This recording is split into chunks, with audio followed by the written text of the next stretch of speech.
أعوذ بالله من الشيطان الرجيم. بسم الله الرحمن الرحيم.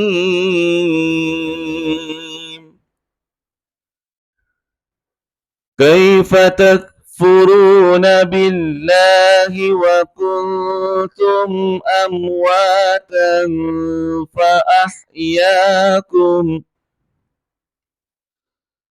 ثم يميتكم ثم يحييكم ثم إليه ترجعون.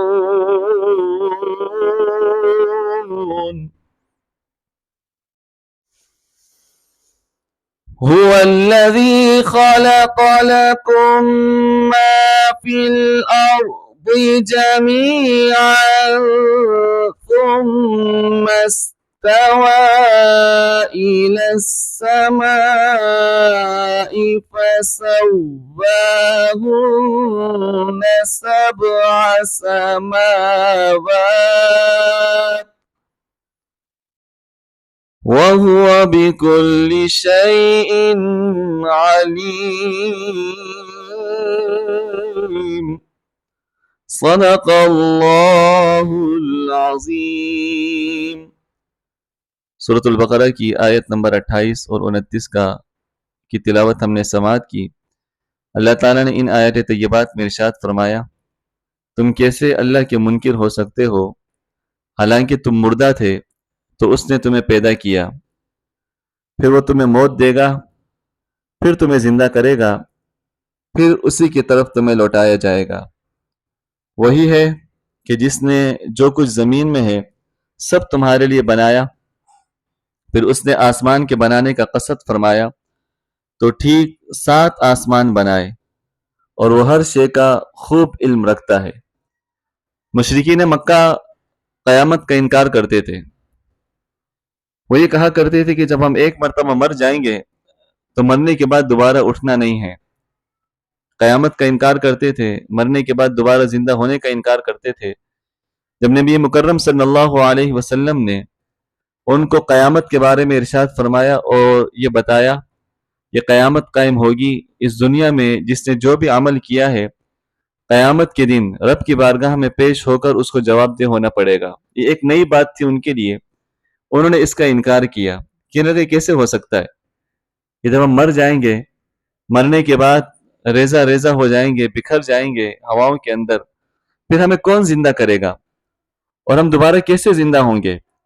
تو اللہ تبارک و تعالیٰ نے ان آیات طیبات میں ان کا رد فرمایا اور ارشاد فرمایا کہ تم کیسے مرنے کے بعد دوبارہ زندہ ہونے کا انکار کرتے ہو؟ جو رب تمہیں پہلی مرتبہ پیدا کرنے پر قادر ہے وہی رب تمہیں مارنے کے بعد دوبارہ زندہ کرنے پر بھی قادر ہے. قیامت یقیناً قائم ہوگی. فرمایا تمہیں رب کی بارگاہ میں حاضر ہونا ہے. وہی ہے کہ جس نے آسمانوں کو پیدا کیا، زمین کو پیدا کیا، 7 آسمان بنائے. مطلب کیا ہے ان آیات کا؟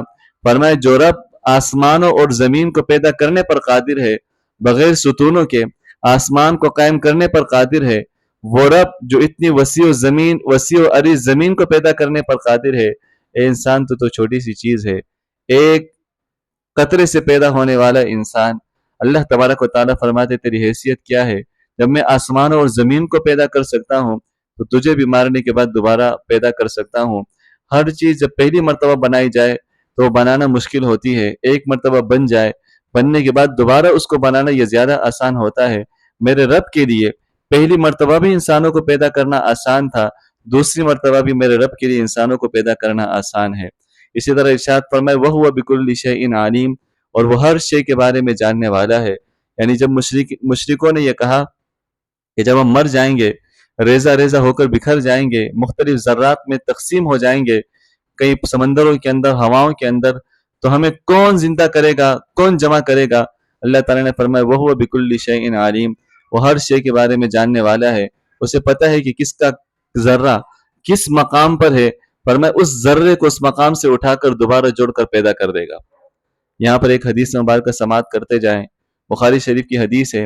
حضرت ابو ہریرہ رضی اللہ تعالیٰ عنہ اس حدیث کے راوی ہیں. نبی کریم صلی اللہ علیہ وسلم نے بنی اسرائیل کے ایک شخص کا ذکر کیا، ساری زندگی نافرمانی میں بسر کی، جب اس کے انتقال کا وقت آیا تو اپنے بچوں کو جمع کرنے کے بعد ان کو وصیت کی کہ مجھے جلا دینا، جلانے کے بعد میرے ذرات کو ہواؤں میں بکھیر دینا، کیونکہ میں اللہ تبارک و تعالیٰ کی بارگاہ میں کھڑے ہونے سے حیا کرتا ہوں، میں رب کی بارگاہ میں جواب دہ نہیں ہو سکتا۔ تو جب اس کا انتقال ہوا، بچوں نے وصیت پر عمل کیا اور اس کی لاش کو جلایا گیا۔ جلانے کے بعد اس کو ہواؤں کے اندر اور سمندروں میں اس کے ذرات کو بکھیر دیا گیا، پھینک دیا گیا۔ جیسے اس کے ذرات بکھرے پھینکے، اللہ تبارک و تعالیٰ نے فرمایا کن ہو جا فیکون، وہ ہو گیا۔ اللہ تبارک و تعالیٰ نے فرمایا کہ حاضر ہو جا، رب کی بارگاہ میں فوراً حاضر ہو گیا۔ تمام ذرات مل کر رب کی بارگاہ میں حاضر ہوئے۔ اللہ تبارک و تعالیٰ نے ارشاد فرمایا کہ کیا وجہ ہے، تم نے کیوں اس طرح کا حکم دیا؟ تو وہ کہنے لگا کہ مولا، میں تیری بارگاہ میں حاضر ہونے سے حیا کرتا تھا، میں ڈرتا تھا تیری بارگاہ میں۔